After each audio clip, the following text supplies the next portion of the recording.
Genesis 29. So Jacob went on his journey and came to the land of the people of the east. And he looked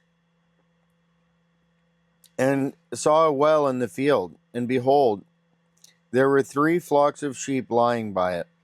For out of that well they watered the flocks. A large stone was on the well's mouth. Now all the flocks would be gathered there, and they would roll the stone from the well's mouth,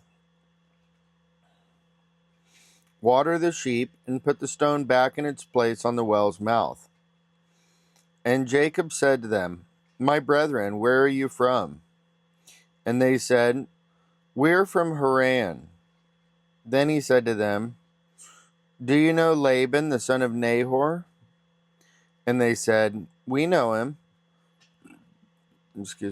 So he said to them, Is he well? And they said, He is well. And look, his daughter Rachel is coming with the sheep. Then he said, Look, it is still high day. It is not time for the cattle to be gathered together. Water the sheep and go and feed them. But they said, We cannot until all the flocks are gathered together, and they have rolled the stone from the well's mouth. Then we water the sheep. Now, while he was still speaking with them, Rachel came with her father's sheep, for she was a shepherdess. And it came to pass, when Jacob saw Rachel, the daughter of Laban, his mother's brother, and the sheep of Laban, his mother's brother, that Jacob went near and rolled the stone from the well's mouth, and watered the flock of Laban, his mother's brother. Then Jacob kissed Rachel, and lifted up his voice and wept. And Jacob told Rachel that he was her father's relative, and that he was Rebekah's son. So she ran and told her father. Then it came to pass, when Laban heard the report about Jacob, his sister's son, that he ran to meet him, and embraced him, and kissed him, and brought him to his house. So he told Laban all these things. And Laban said to him, Surely you are my bone and my flesh. And he stayed with him for a month. Then Laban said to Jacob, Because you are my relative, should you therefore serve me for nothing? Tell me, what should your wages be? Now Laban had 2 daughters. The name of the elder was Leah, and the name of the younger was Rachel. Leah's eyes were delicate, but Rachel was beautiful of form and appearance. Now Jacob loved Rachel, so he said, I will serve you 7 years for Rachel, your younger daughter. And Laban said, It is better that I give her to you than I should give her to another man. Stay with me. So Jacob served 7 years for Rachel, and they seemed only a few days because of the love he had for her. Then Jacob said to Laban, Give me my wife, for my days are fulfilled, that I may go into her. And Laban gathered together all of the men of the place and made a feast.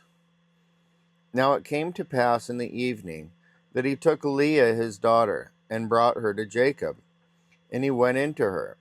And Laban gave his maid Zilpah to his daughter Leah as a maid. So it came to pass in the morning that, behold, it was Leah. And he said to Laban, What is this you have done to me? Was it not for Rachel that I served you? Why then have you deceived me? And Laban said, It must not be done so in our country, to give the younger before the firstborn. Fulfill her week, and we will give you this one also for the service which you will serve with me still another 7 years. Then Jacob did so and fulfilled her week. So he gave him his daughter Rachel as wife also. And Laban gave his maid Bilhah to his daughter Rachel as a maid. Then Jacob also went in to Rachel, and he also loved Rachel more than Leah. And he served with Laban still another 7 years. When the Lord saw that Leah was unloved, he opened her womb, but Rachel was barren. So Leah conceived and bore a son, and she called his name Reuben. For she said, The Lord has surely looked on my affliction. Now therefore my husband will love me." Then she conceived again and bore a son, and said, "Because the Lord has heard that I am unloved, he has therefore given me this son also." And she called his name Simeon.